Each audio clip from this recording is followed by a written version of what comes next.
जर तुम्हाला सतत थकवा येतो, हातापायामध्ये झिंझिण्या येतात किंवा तुम्हाला चक्कर येते, अस्वस्थ वाटतं, काम करावं वाटत नाही, कदाचित तुमच्या शरीरामध्ये व्हिटॅमिन B12 कमी असू शकतं.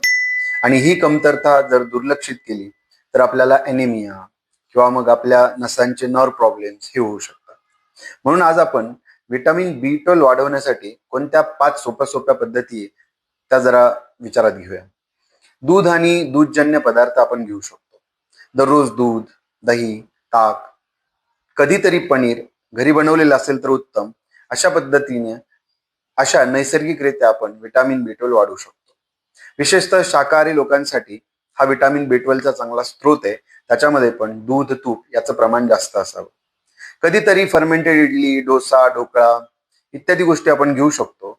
म्हणजे त्याच्यामधून आपल्याला आपलं आतड्याचं पचन सुधारण्यासाठी चांगले बॅक्टेरिया मिळतात आणि व्हिटॅमिन B12चं ऍब्सॉर्प्शन खूप चांगलं होतं.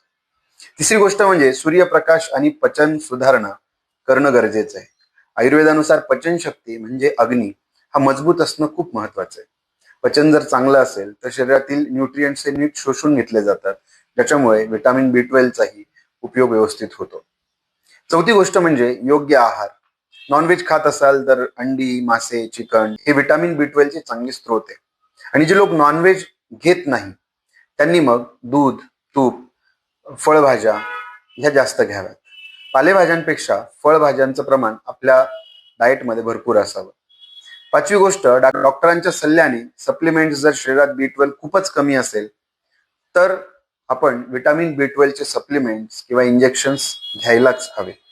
कारण काही वेळा फक्त आहाराने कमतरता पटकन भरून निघत नाही, म्हणून आपण इंजेक्शन्स घ्यायलाच पाहिजे, पण त्यासाठी डॉक्टरांचा सल्ला नक्की घ्यावा.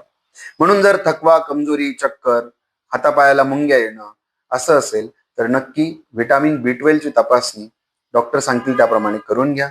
योग्य आहार घ्या. जीवनशैलीने ही समस्या सहज नियंत्रित करू शकतो. जर तुम्हाला हे व्हिडिओज आवडत असतील तर चॅनलला नक्की सबस्क्राईब करा.